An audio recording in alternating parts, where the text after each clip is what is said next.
Most of my childhood was in Frenchtown. I went to predominantly black elementary school, junior high school, and high school in Frenchtown, which was known as Lincoln High School. That school went from first grade all the way to 12th grade. Frenchtown is the oldest African American community in Florida. It was originally a French settlement. The French kind of migrated, I guess, west to New Orleans, and after that, African Americans moved into the community. It was a thriving community. It was a complete, comprehensive enclave of black people with grocery stores, service stations. It was a self-contained community. Frenchtown to me has been a beautiful place to live. It's always been a very good place to raise a family. At one time it was a very thriving community where you had a lot of businesses in the community. Macomb Street in Frenchtown was an urban entertainment district for African Americans. So we had the Deluxe Cafe, there was the Redbird Cafe, and the El Dorado Cafe, all in Frenchtown. And nationally renowned entertainers would come to these venues to perform. Gonna make a sentimental journey to new old memories. Got my back. When I grew up, Frenchtown was very vibrant. And that little area where the Renaissance Center is located was the hub of nightlife in the Frenchtown community. My father was, for the people of Frenchtown, a highly respected person. He was the first African American police officer hired in the city of Tallahassee. Some people think that, well, they hired three African Americans at the same time. They hired them in the same month or 2-month period, but he was the first one that they hired. He was highly respected in the community. He was a man of few words. He didn't say a lot, but when he spoke, people tended to listen to him. He had the reputation of being able to stop a knife fight without raising his voice. He could step into the middle of a conflict, a physical altercation, and say, stop, and people stopped. The sense of community in Frenchtown has deteriorated along with the sense of community citywide, nationwide. The community of Frenchtown started to see an economic decline right after the advent of integration. So prior to integration, it was thriving. Post-integration, some of the businesses started to disappear. Let's face it, you had African Americans who were, after integration, were allowed to shop at some of the establishments that were frequented by whites only. So now they started to spend their monies not in the neighborhood, but in places that were foreign to them.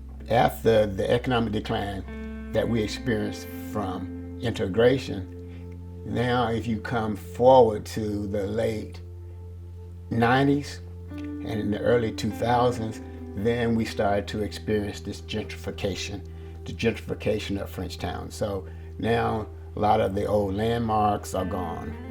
People have been displaced by student housing, government buildings, and the alike, so that, you know, if things keep going the way they're going now, most of the residents in Frenchtown won't even be able to afford to live in their own neighborhood anymore.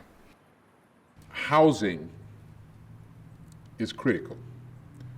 Businesses, critical.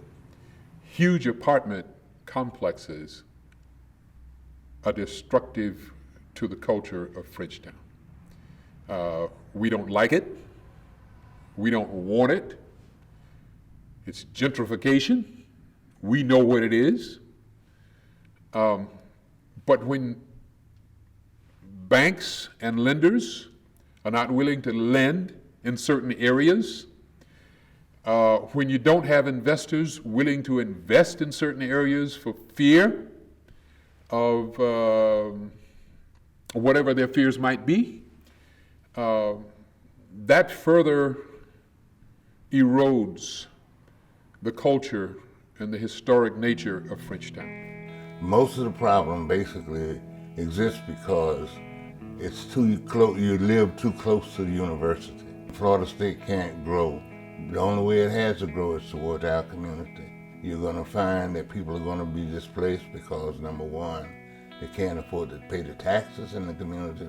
The taxes become higher than it costs to pay mortgages in the community. It would drive people out of the community. Gentrification doesn't lift all boats. If you heard the expression that high tide lifts all boats, gentrification doesn't, the high tide doesn't lift all boats, because the natives of Frenchtown are left behind in terms of ownership and in terms of employment and in terms of business expansion and development for people who are native to the community. If we're going to build apartments, affordable apartments, so people who are working and people who are not two-parent house homes can afford to live there and send their kids to school. We need daycare centers in Frenchtown. We need investment that promotes family life in Frenchtown.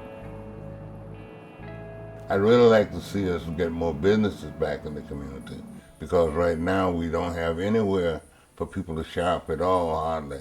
Got a lot of barber shops and beauty salons, but not places where people can shop. Mount Olive Housing and Community Development Corporation, its main program has been a micro-enterprise development program where we would loan folks monies to start or expand businesses in economically distressed neighborhoods. You either have to start a business in the community, or you be from the community and start or expand a business.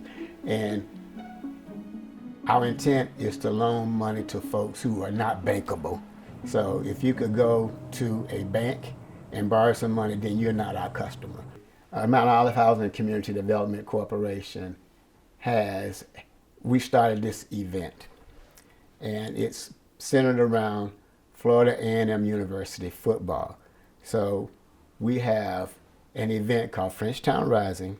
The mission of Frenchtown Rising is to create an atmosphere that encourages folks from Frenchtown to think forward and move forward. And one of our objectives is to reconnect the university to the historic Black community of Frenchtown. I want everybody to know how excited we are about the resurrection of Frenchtown.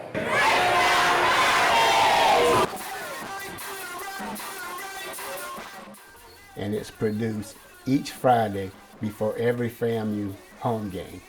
Now, what's amazing about this event is that we have anywhere from 30 to 54 vendors of all hue selling their wares, and we think the economic impact is huge. We're in the process of doing an economic impact analysis, but we think it's huge for Frenchtown and for the city of Tallahassee.